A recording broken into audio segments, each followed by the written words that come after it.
कहानियों का स्मगलर। पिछले भाग में आपने सुना, अर्थ वैदेही से माफी मांगता है कि उसने परितोष के साथ उसे देखकर गुस्से में गलत बर्ताव किया। वैदेही खुद भी इमोशन से भरी उलझनों में थी, लेकिन वो शांत रही और अर्थ को जवाब दिए बिना तैयार होने चली गई।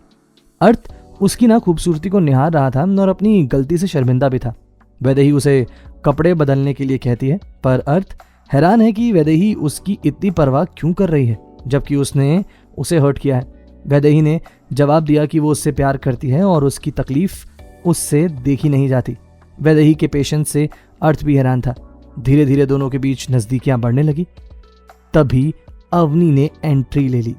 अब कहानी में आगे क्या होता है उससे पहले मेरी जान, अगर आपने अभी तक हमारा चैनल कहानियों का स्मगलर फॉलो नहीं किया है, सब्सक्राइब नहीं किया है, तो प्लीज जल्दी से सब्सक्राइब कर लो। आगे जबरदस्त कहानियां हम आपके लिए लेकर आने वाले हैं। डेडली ऑब्सेशन नहीं, और भी अलग अलग कहानियां। यकीन कीजिए, जल्दी से सब्सक्राइब कर लीजिए। चलिए बढ़ते हैं कहानी में आगे की ओर। रात धीरे धीरे गहराने लगी थी और वैदेही अब तक डांस करती जा रही थी। उसकी खुशी और एनर्जी खत्म होने का नाम ही नहीं ले रही थी, जबकि दूसरी तरफ अर्थ उसे देखकर ही थकान महसूस कर रहा था।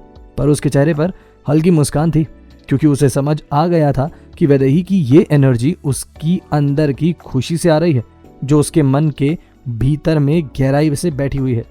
वैदेही ने फिर से मुस्कुराना सीख लिया था, और ये सब अर्थ की वजह से हुआ था।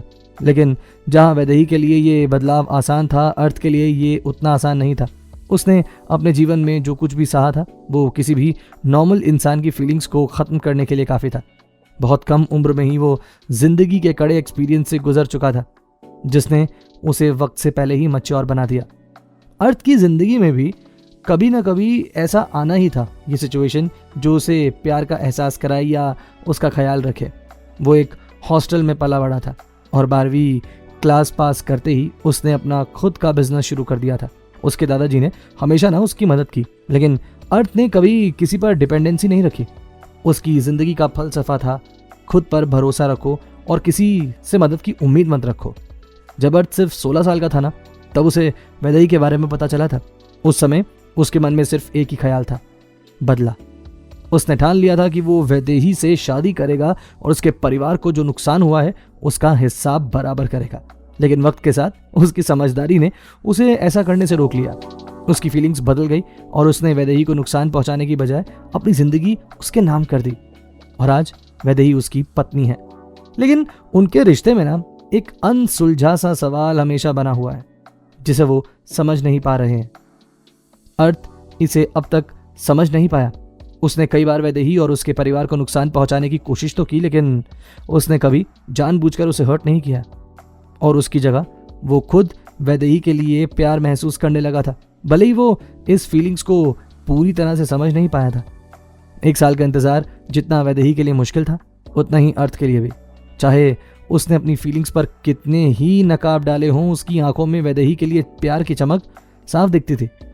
उसका दोस्त कबीर और अवनी अभी भी सब समझ चुके थे कि अर्थ के दिल में वैदेही के लिए कुछ तो चल रहा है। जब अर्थ ने डांस फ्लोर पर वैदेही को नॉन स्टॉप मस्ती करते हुए देखा तो अर्थ के मन में एक फीलिंग पैदा होने लगी। उसका दिल चाह रहा था कि वो वैदेही को अपने आगोश में भर ले और बस एक ऐसा लम्हा उसके नाम कर दे जो वो कभी भुला ना पाए। लेकिन अर्थ ने खुद को संभाला और अपने रूम की तरफ कदम बढ़ा दिए।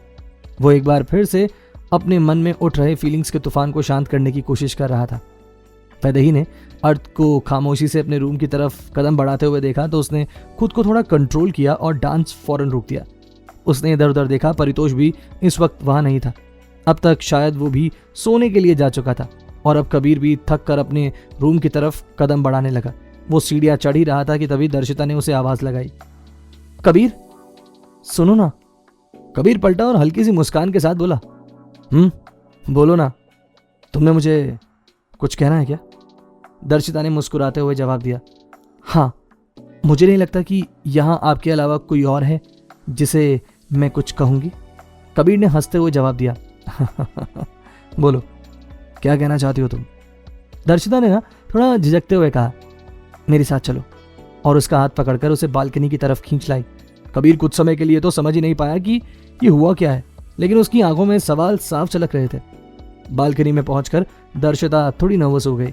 वो सोच रही थी कि कहे या ना कहे। कहने का मन तो है दैट आई लव यू, लेकिन ये बहुत बहुत जल्दी हो जाएगा। कबीर के चेहरे पर हल्की सी शरारत थी। बोलो, तुमने मुझे यहाँ क्यों बुलाया? ऐसा लग रहा है कि तुम्हारे इस खुराफाती दिमाग में कुछ तो चल रहा है। दर्शिता ने कुछ ना बोलते हुए एकदम से उचक कर अपने दोनों हाथ उसके गले में डाल दिए और उसके गाल पर हल्की सी किस कर दी। ओ माय गॉड, यहाँ सिचुएशन पूरी तरह से बदल गई और फिर बिना कुछ कहे दौड़ते हुए अपने रूम में चली गई। कबीर तो वहीं के वहीं फ्रीज हो गया। उसे समझ में नहीं आ रहा था कि ये अभी अभी हुआ क्या है। उसने अपने गाल को छू कर देखा जहां अभी थोड़ी देर पहले दर्शिता ने किस किया था। उस जगह की गर्मी अब तक उसे महसूस हो रही थी। कबीर ने मुस्कुराते हुए कहा, उफ, ये लड़की मेरी जान लेकर रहेगी। वो बार बार इस पल को अपने दिमाग में दोहरा रहा था। दूसरी तरफ ना अर्थ अपने रूम में पहुंच चुका था और उसने जल्दी ही अपने कपड़े भी चेंज कर लिए थे। उसे उम्मीद नहीं थी कि अब वो वैदेही को सुबह से पहले देख पाएगा, क्योंकि अवनी ने एक रस्म के तहत कहा था कि अर्थ को वैदेही से 2 दिन तक दूर रहना होगा। लेकिन कहते हैं ना, जिस चीज से इंसान को रोका जाता है वही चीज उसकी सबसे बड़ी डिजायर बन जाती है। अर्थ का भी यही हाल था। इतने समय के बाद जब उसके जीवन में प्यार की फीलिंग्स फिर से जागी थी तो वैदेही को अपने दिमाग से एक पल के लिए भी निकाल पाना उसके लिए आसान नहीं था। वैदेही का साथ उसे उसके भयानक सपनों से दूर लेकर जाता था और वो सिर्फ उसकी पत्नी भी नहीं थी बल्कि उसकी सोलमेट बन चुकी थी, जिसकी उसे बहुत जरूरत थी। अर्थ अपने बेड पर लेटकर करवटें बदल रहा था जब उसके कमरे का दरवाजा धीरे से खुल गया। उसकी नजरें फौरन दरवाजे की तरफ गई और उसने देखा कि वैदेही अंदर आ रही है। इतने डांस के बाद अब जाकर वैदेही के चेहरे पर हल्की सी थकान दिख रही थी। उसके हाथों पर कोहनी से ऊपर मेहंदी लगी हुई थी और उसने अपने लंबे लहंगे को ऊपर की तरफ उठाकर कमर में खोसा हुआ था ताकि उसके पैरों की मेहंदी खराब ना हो। वैदेही ने ना हल्के से अर्थ से पूछा, आप सोई नहीं? अर्थ ने थोड़ी शरारत भरे लहजे में जवाब दिया, वैदेही, मैं आंखें खोल कर नहीं सोता हूँ। वैदेही ने मुस्कुराते हुए अर्थ से कहा, वेरी फनी, अब प्लीज आकर मेरी मदद कीजिए। अर्थ ने वैदेही से पूछा, किस चीज में? वैदेही ने अर्थ से रिक्वेस्ट की, प्लीज अर्थ, मेरे वार्डरोब से मेरे नाइटवेयर निकाल दीजिए, मुझे इन कपड़ों में नींद नहीं आएगी। अर्थ ने हल्के से अपनी आंखें घुमाई और खुद से कहा, और मुझे तुम्हारे बिना। वैदेही ने अर्थ की तरफ सवालिया नजरों से देखा, कुछ कहा आपने? अर्थ ने बात को टालते हुए कहा, तो डांस से तुम्हारा पेट भर गया? वैदेही हंसते हुए बोली, हाँ सच में, मैंने आज बहुत एंजॉय किया। आज सच में महसूस हुआ कि मेरी आपसे शादी हो रही है। अर्थ ने वैदेही को चिढ़ाते हुए कहा, क्यों? इससे पहले नहीं लगता था कि हम शादीशुदा हैं? वैदेही ने अर्थ को जवाब दिया, आपको नहीं पता कि रस्मों के बिना तो शादी अधूरी होती है। अब प्लीज जल्दी से मेरी मदद कर दीजिए। अर्थ ने उसकी ओर देखा और फिर मुस्कुराते हुए कहा, ठीक है, वेट करो। वो बेड से उठा और वार्डरोब की तरफ बढ़ गया। कपड़े वार्डरोब से निकालते हुए अर्थ के मन में एक सवाल आया, तुम इन्हें पहनोगी कैसे? तुम्हारे हाथों में तो मेहंदी लगी है। वैदेही ने शरारती अंदाज में अर्थ को जवाब दिया, आप मेरी इसमें हेल्प करेंगे ना? अर्थ ने झिझकते हुए वैदेही से पूछा, व्हाट, आर यू सीरियस?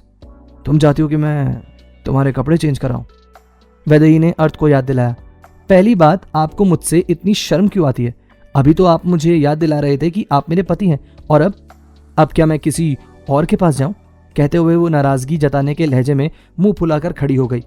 अर्थ की आंखों में गुस्सा उतर आया और उसने कहा, तुम्हें कोई और हाथ कैसे लगा सकता है मेरे होते हुए? इस पर वैदेही ने हल्की मुस्कान के साथ जवाब दिया, यही तो मैं बोल रही हूं, आपके अलावा कोई और हाथ कैसे लगा सकता है मुझे? ये तो आपको ही करना होगा ना।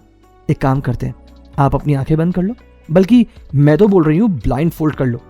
अर्थ ने मुस्कुराते हुए जवाब दिया, that will work for me.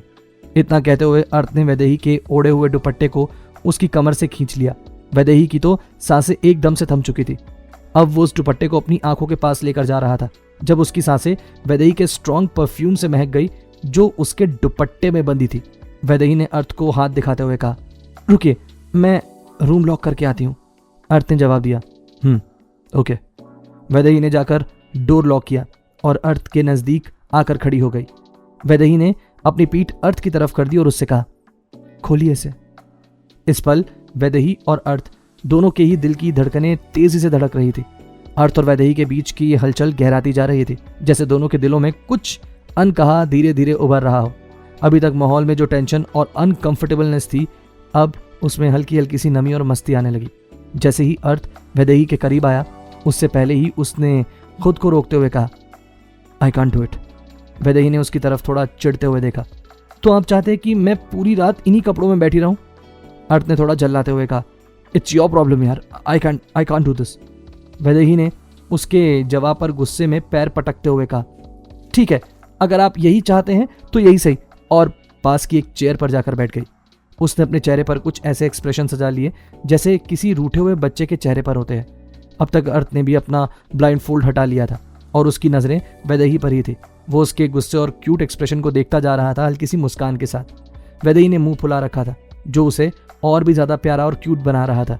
कुछ पल की चुप्पी के बाद अर्थ ने पूछा, तो क्या इस मेहंदी को सूखने में पूरी रात लगेगी क्या? वैदेही ने बिना उसकी तरफ देखे कहा, आपको इससे क्या? अर्थ ने थोड़ा कड़क स्वर में कहा, just answer what I asked.